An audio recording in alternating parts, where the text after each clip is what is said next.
Hey there everyone, and welcome back to Botanic Haven. I'm so glad you're here.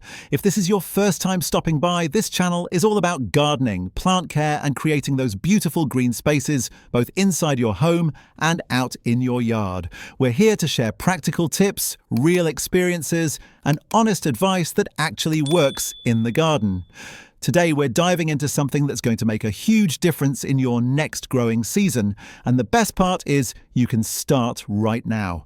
We're talking about improving your soil before spring even arrives, and trust me, your harvest is going to thank you for it. So grab a cup of tea or coffee, get comfortable, and let's talk about 7 methods that will transform your soil and set you up for gardening success. You know, I've been gardening for quite a few years now, and one thing I've learned the hard way is that soil isn't just dirt. It's the foundation of everything we grow. It's alive, it's complex, and it needs our attention. For the longest time, I used to think that spring was the time to start worrying about soil. I'd wait until March or April, rush to add some compost, and hope for the best. But then I noticed something. The gardeners who had the most amazing harvests, the ones with tomatoes bursting off the vine and flowers that looked like they belonged in a magazine, they weren't starting in spring. They were starting in fall and winter. They were working with their soil during the quiet months, letting nature do its magic slowly and thoroughly. That's when I realized I'd been doing things backward. So let's talk about why improving your soil now rather than waiting is such a game changer. When you work with your soil in the off-season, you're giving all those amendments, all those organic materials time to break down properly. You're letting the microbes do their work without rushing them. You're allowing nutrients to integrate into the soil structure naturally. By the time spring rolls around and you're ready to plant, your soil is already rich, balanced, and ready to support vigorous growth. It's like preparing a feast days in advance instead of throwing everything together at the last minute. The flavors have time to develop, everything comes together beautifully, and the end result is so much better. The first method I want to share with you is adding compost, but not just any compost and not just in any way. I'm talking about layering finished compost or partially finished compost onto your beds right now. If you have a compost pile that's been cooking all summer and fall, this is the perfect time to spread it. Even if it's not fully broken down, that's okay. The winter months will give it time to finish decomposing right there in your beds. I learned this from a neighbour named Oliver who's been gardening longer than I've been alive. He told me once that he never worries about his compost being perfect before he spreads it in November. He just puts it down, covers it lightly with some leaves or straw, and lets winter do the rest. By spring, it's like black gold mixed right into his soil. What makes compost so valuable is that it's not just about adding nutrients, though it certainly does that. Compost improves soil structure. It helps clay soils drain better and helps sandy soils hold moisture. It feeds the beneficial bacteria, fungi, and all those tiny creatures that make soil healthy. When you add compost now, you're essentially feeding your soil's ecosystem so it can feed your plants later. Think about it like this. Soil is a living community, and compost is the grocery delivery service that keeps everyone well fed and happy.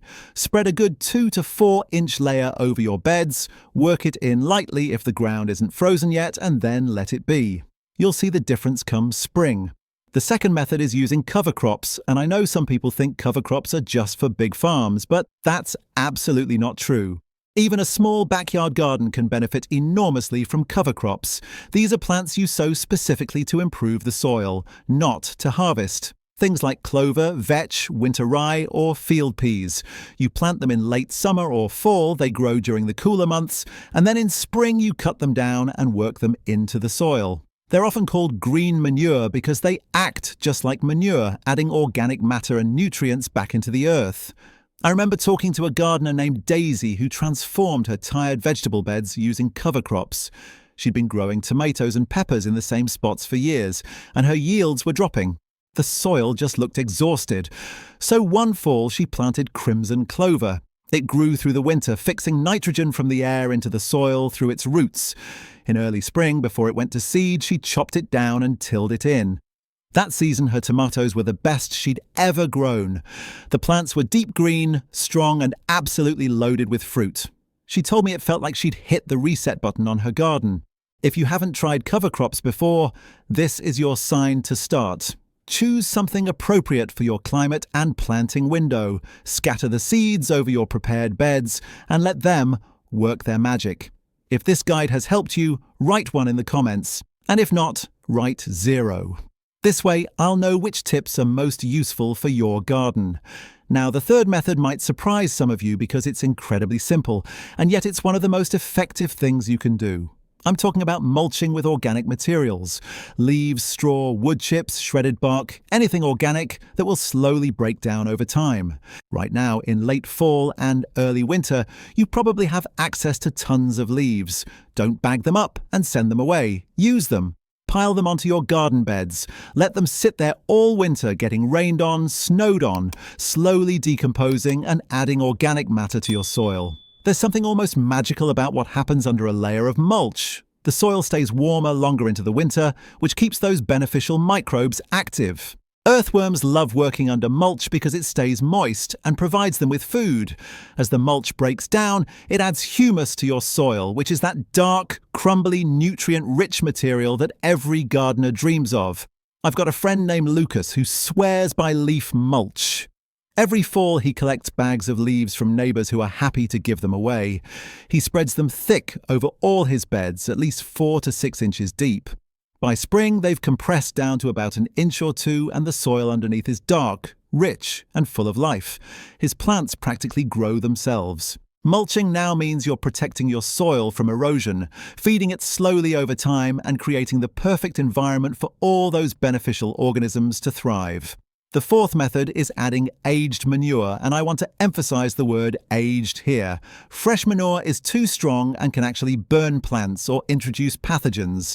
But manure that's been sitting for at least 6 months to a year is incredible for soil. It's rich in nitrogen and other nutrients, it improves soil structure, and it boosts microbial activity. Chicken manure, cow manure, horse manure, rabbit manure, they all have slightly different nutrient profiles, but they're all valuable. The key is to add it now in fall or early winter, so it has plenty of time to integrate into your soil before you plant anything. I know a gardener named Rose who keeps a small flock of chickens, and she composts all their bedding and droppings. Once it's well aged and doesn't smell strong anymore, she spreads it over her vegetable garden every November. She doesn't even till it in. She just lets it sit on the surface, and the rain and snow work it down naturally. By planting time, her soil is so rich and fluffy that she barely needs to fertilize during the growing season. Her vegetables are always enormous and healthy. If you don't have access to your own manure, you can often find it at garden centres, farm supply stores, or even local farms that are happy to give it away or sell it cheaply. Just make sure it's aged and composted properly before you use it. The fifth method is all about adjusting your soil pH, and this is something a lot of gardeners overlook. Different plants prefer different pH levels. Most vegetables and flowers like a slightly acidic to neutral pH, somewhere between 6 and 7. If your soil is too acidic, you can add lime to raise the pH. If it's too alkaline, you can add sulfur to lower it. The reason fall and winter are perfect for making these adjustments is that lime and sulfur take time to react with the soil and change its chemistry. You can't just sprinkle them on and expect instant results. They need weeks or even months to fully integrate. I made the mistake once of waiting until spring to lime my garden. I did a soil test, realized my pH was too low, added lime in April, and then planted right away. My plants struggled. The lime hadn't had enough time to work. The following year, I did the same thing, but in November instead. By the time spring arrived, the pH was perfect, and my plants thrived. It was such an obvious difference. If you've never tested your soil pH, I really encourage you to do it. You can get inexpensive test kits online or at any garden centre, and it takes just a few minutes. Once you know where your pH stands, you can make the appropriate amendments now and give your soil time to adjust. Your plants will respond with stronger growth, better nutrient uptake, and improved overall health. The sixth method is incorporating minerals and rock dusts into your soil. Things like rock phosphate, green sand, kelp meal, or azomite. These are slow-release amendments that provide a broad spectrum of trace minerals and nutrients that plants need in small amounts, but absolutely require for optimal growth. The beauty of adding these now is that they don't work quickly.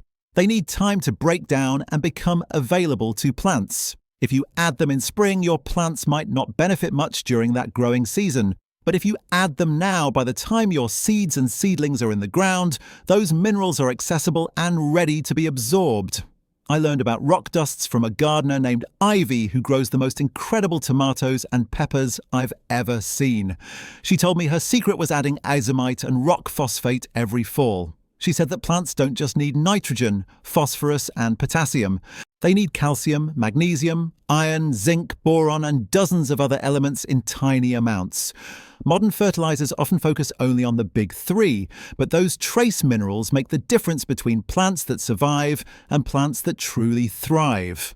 Since I started adding mineral amendments in the fall, I've noticed my plants are more resilient to pests and diseases, they produce more abundantly, and the flavor of my vegetables has genuinely improved. It's not about dumping huge amounts. Just follow the package directions, spread it over your beds, and let time do its work. The seventh and final method is one that doesn't get talked about enough, and that's simply resting your soil. Sometimes the best thing you can do for your garden is nothing at all. If you've been growing intensively in the same beds for years, your soil might be tired. The nutrients are depleted, the organic matter is low, the biological activity has slowed down. Giving a bed a full season or even just a few months to rest, especially if you combine it with some of the other methods we've discussed, can be transformative. You might add compost, mulch heavily, plant a cover crop, and then just leave it alone. Don't plant anything you intend to harvest. Let the soil rebuild itself. There's wisdom in rest that we often forget in our rush to be productive. I've seen gardeners push the same beds year after year, adding synthetic fertilizers to keep things going, and eventually the soil just gives up. The plants become weak and disease-prone, yields drop, and frustration sets in. But when you give soil time to rest and recover, when you feed it properly and let nature do its slow, patient work, it comes back stronger than ever. I've done this myself with a couple of raised beds that were just not performing. I planted clover, added compost and leaves, and didn't touch them for an entire growing season.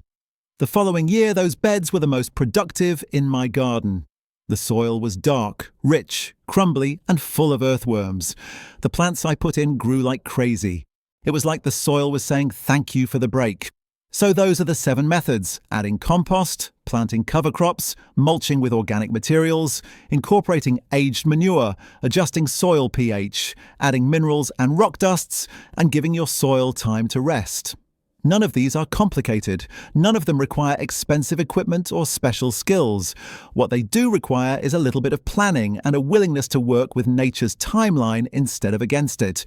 When you invest time in your soil now during the quiet months when the garden seems dormant, you're setting yourself up for a season of abundance and success. I want to share one more story with you before we wrap up. There's a community garden not far from where I live, and every year they have a friendly competition to see who can grow the biggest pumpkin. For years, the same few people would win, and everyone else would wonder what their secret was. Finally, one of the winners, an older gentleman who'd been gardening for decades, gave a talk about his methods. He said the secret wasn't anything he did in the spring or summer. It was what he did in the fall and winter. Every year, as soon as he harvested his pumpkin, he'd start preparing that same spot for the next year's plant. He'd add compost, manure, leaves, everything we've talked about. He'd let it sit and decompose all winter. By spring, that spot had the richest, most nutrient-dense soil in the entire garden. His pumpkin plants would explode with growth, and he'd consistently produce pumpkins over 100 pounds. Everyone was so focused on what to do during the growing season that they missed the real work happening in the off-season. That story really stuck with me because it highlights a fundamental truth about gardening. The magic doesn't happen when we're watching. It happens slowly, quietly, beneath the surface, when we're not even paying attention. Microbes are breaking down organic matter. Earthworms are creating tunnels and castings. Fungi are building vast networks that help plants communicate and share nutrients. Minerals are dissolving and becoming available. All of this takes time, and we can either try to rush it and get mediocre results, or we can work with nature's pace and get extraordinary results. Another thing I've learned over the years is that improving your soil isn't a one-time task. It's an ongoing relationship. Every season, you're adding, adjusting, observing, and responding to what your soil needs. Some years you might focus more on adding nitrogen-rich materials because you're planning to grow heavy feeders like corn or tomatoes. Other years you might focus on building structure with compost and mulch because you're dealing with compacted clay. The point is to stay engaged with your soil, to see it as a living system that needs care and attention, not just a medium to stick plants into. I also want to mention that these methods work whether you're gardening in raised beds, in-ground plots, or even large containers. The principles are the same. Soil needs organic matter, it needs nutrients, it needs good structure, and it needs life. You can apply compost and mulch to raised beds just as easily as garden plots.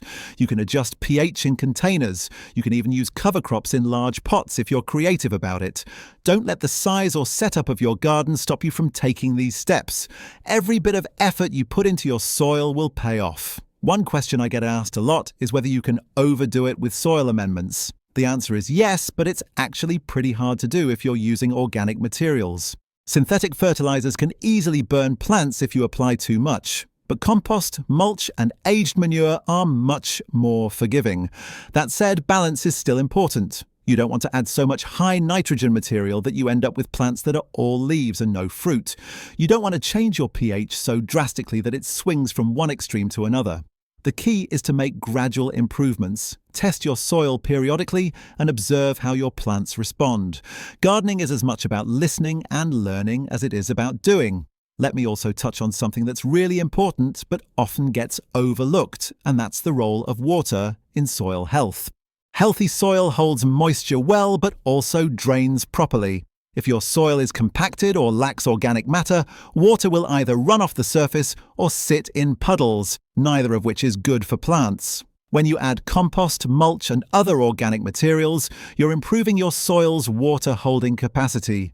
It becomes like a sponge, able to absorb and retain moisture during dry periods and release it slowly to plant roots. This means you'll need to water less frequently, your plants will be more resilient during droughts, and you'll save time and money on irrigation. It's yet another reason why investing in your soil now is so worthwhile. I've also found that gardening becomes so much more enjoyable when your soil is in good shape. There's something deeply satisfying about digging into soil that's rich and crumbly, that smells earthy and alive. It makes planting easier, weeding easier, and it just feels good to work with. On the other hand, struggling with hard, compacted, lifeless soil is frustrating and exhausting. I've been there, and I don't want to go back. Once I started prioritizing soil health, everything else in the garden became easier and more successful. It's like upgrading from a rusty old bicycle to a smooth, well-oiled machine. The effort you put in is the same, but the results are dramatically better. As we head into winter, I encourage you to look at your garden beds with fresh eyes. Think about what you can do right now to improve them. Maybe you've got a pile of leaves waiting to be spread. Maybe you've been meaning to order some compost or manure. Maybe you've never tested your soil pH and now's the perfect time to start. Whatever it is, take that first step. You don't have to do all 7 methods at once.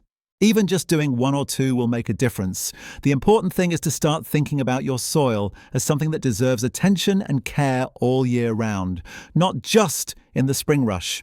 And here's the beautiful thing about all of this. When you improve your soil, you're not just helping your garden this year. You're building fertility and health that will last for years to come.